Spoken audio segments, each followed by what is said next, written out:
Hi and welcome to WWE Girl Talk. I'm Coral. I'm Ashley. And right now we're doing our Road to Great Balls of Fire, which is a really shit name for a pay-per-view. And it is also the Raw from the 5th of June to the 3rd of July. Woohoo! So basically, Bray wants to go for all the superstars that denied him a title opportunity at Extreme Rules.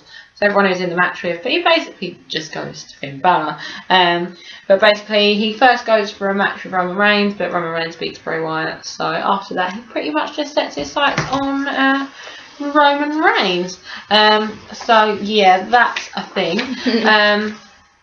So then Ambrose, for some reason, attacks Elias Sampson mid-song and demands a rematch with The Miz. I don't know why it kind of works out that way, because then it's like, oh yeah, I'm going to attack you, and then you're going to get me a match with someone else when you have no power whatsoever. Miz is a bit like that though, he just randomly goes off on a tangent. Yeah.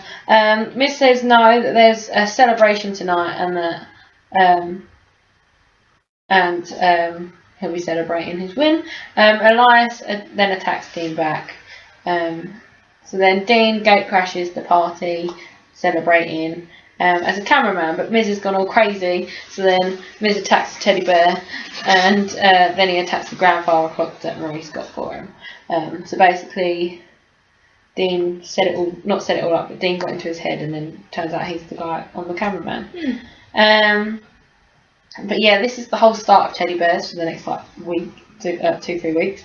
So yeah, Miz goes a bit cray cray and upsets Maurice, and then has to apologise to her next week as well. So Paul Heyman confronts Samoa Joe, as Joe is the #1 contender. But then Joe puts Paul in the coquina clutch and he passes out. Oh yeah. So yeah, then cool. Yeah, that was quite cool, because Paul Heyman's not afraid of getting into those things. No. And I think that's why he gets so much credit. But then he phones Brock Lesnar, and then we find out that Brock's going to come and confront Samoa Joe next week. But we all know really it's going to be Paul Heyman on a microphone while Brock stands there. So then there's so when Brock does come next week and confronts Samoa Joe, it just ends up with this massive brawl, and security can't really help out. So all the superstars do. I've had that one before. Yeah. I don't get why the superstars are like, shit, let's go help. Yeah. We must interfere. Yeah, I don't understand it, but they do it. So Sheamus and Cesaro do a free-for-all, and it turns out to be Heath Slater and Rhino. They defeat Heath Slater and Rhino. It's really sad. They went from these massive tag team, push on SmackDown. They come to Raw and they get this. Yeah. And Heath Slater's match didn't even get shown. It's really sad. And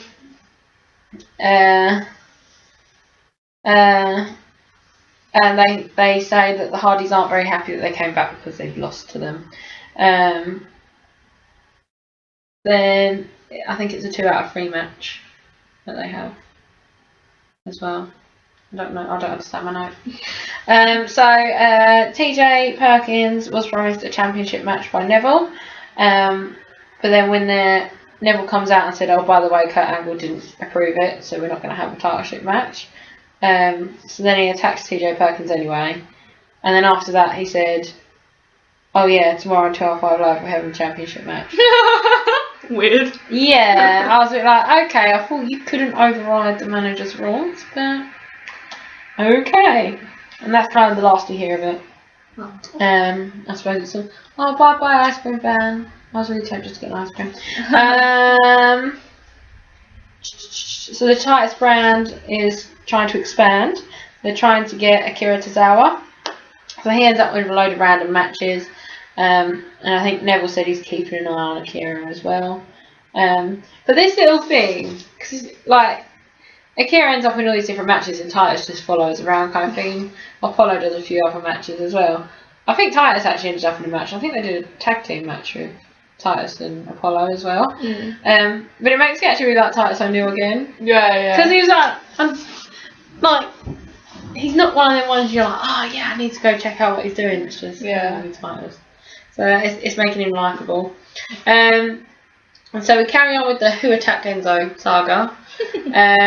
So basically, Big Cass now thinks it's Big Show, because when Cass got attacked, Big Show attacked. Big Show ends up helping Enzo, becomes his tag team partner for the match, and they win. And so they're already happy, so Big Cass gets his back up and he's like, yo bitch, what are you playing at? You tagged up a Big Show. Yeah. Oh no. Am I not big enough for you? Yeah, and he's like, oh, I literally talk too. So they now think it's either the Revival or Big Show that attacked Enzo. And then basically it all gets on this big wild goose chase. It's not actually that big. I feel like we could have made more out of the attacking and stuff, and who it was, and yeah, I feel like it could have gone for a few extra weeks before. Yeah, I know they didn't have that much time. They only had a month, so it's 4 episodes, but I feel like it could have gone on longer. But when it all came out, Enzo got a tear. Yeah. And then, well, I think Cass is generally upset about splitting them up as well. I think so. Sometimes when he beats Enzo up, he looks like he's gonna cry. Yeah, he does. Yeah. He's like, oh my god. Like there's the one where he pretends to make up with him. They get up to the end of the ramp and he like attacks him again. And my favourite part was Enzo's on the floor and he just taps him with his boot on the face. He just goes, oh, it was so funny. I don't want to hit you, but I have to. Yeah. Like that, but I mean, it was a very emotional feud. I feel like it could have been played with a bit more. Yeah, definitely. But yeah, why do I split them up? It's so strange. Yeah, I feel like they should have had a championship run at least once. Yeah. Because they never even got it on NXT because they got moved up before it could happen. But yeah, so basically it all comes out. Corey Graves finds out that. What I don't get though is how did Corey Graves get the CCTV and Kurt Angle didn't? Yeah. Don't understand that one. Yeah, the guy on commentary found me out.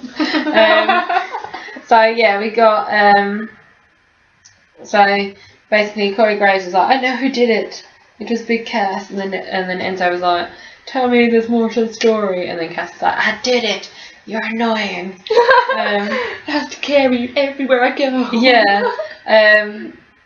I think this might be bad for Enzo's career, but very good for Cass. Yeah. So I don't like Cass's music. I can't remember it. It's a bit like techno. Oh yeah. Weird shit. Yeah. Samoa Joe has a match with Seth Rollins. Samoa Joe wins. But the Bray Wyatt video distracts Rollins. Yeah, distracts Rollins. And Seth called Bray a false prophet. That's kind of the point. Yeah. So he's forgetting about Finn Balor again. So yeah, Dean versus Elias Sampson, and then Miz attacks Dean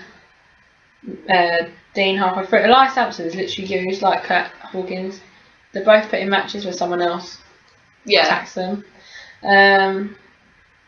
So then Bray has a match. Bray and Rollins just have a lot of talking in the run up to their feud.